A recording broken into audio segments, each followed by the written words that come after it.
এই দিন দিন না, আরও দিন আছে। সব দিন তো আর একরকম যায় না, সামনে ভালো দিন আসবে। আদালতে এ কথা বলছিলেন সাবেক মন্ত্রী কামরুল ইসলাম। ১৯ নভেম্বর ঢাকার অতিরিক্ত চিফ মেট্রোপলিটন ম্যাজিস্ট্রেট জিয়াউর রহমানের আদালতে একটি হত্যা মামলায় রিমান্ড শুনানিকালে এসব কথা বলেন তিনি। সকাল ৭টার দিকে কামরুল ইসলামকে নিউ মার্কেট থানায় করা ব্যবসায়ী আব্দুল ওয়াদুদ হত্যা মামলায় গ্রেপ্তার দেখিয়ে আদালতে হাজির করে মহানগর গোয়েন্দা পুলিশ ডিবি। মামলার তদন্ত কর্মকর্তা রমনা জোনাল টিমের পরিদর্শক জাহাঙ্গীর আরিফ তাকে ১০ দিনের রিমান্ড নিতে আবেদন করেন। আসামিপক্ষে তার আইনজীবী রিমান্ড বাতিল ও জামিন চেয়ে আবেদন করেন। পতিত আওয়ামী লীগ সরকারের আমলে তার বিভিন্ন ভূমিকা তুলে ধরেন রাষ্ট্রপক্ষের আইনজীবীরা। এক পর্যায়ে কামরুল ইসলাম আদালতের অনুমতি নিয়ে কথা বলেন।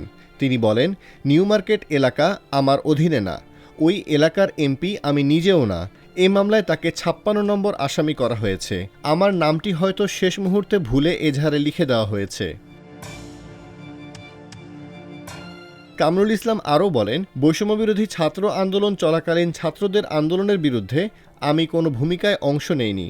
আমাকে মিথ্যাভাবে মামলায় আসামি করা হয়েছে। এ সময় রাষ্ট্রপক্ষের আইনজীবীরা হইচই শুরু করেন।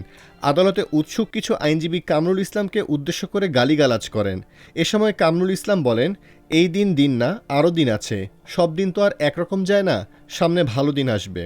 তখন আদালতে উপস্থিত উৎসুক আইনজীবীরা আরও ক্ষিপ্ত হন। পরে আদালত কামরুল ইসলামের ৮ দিনের রিমান্ড মঞ্জুর করেন।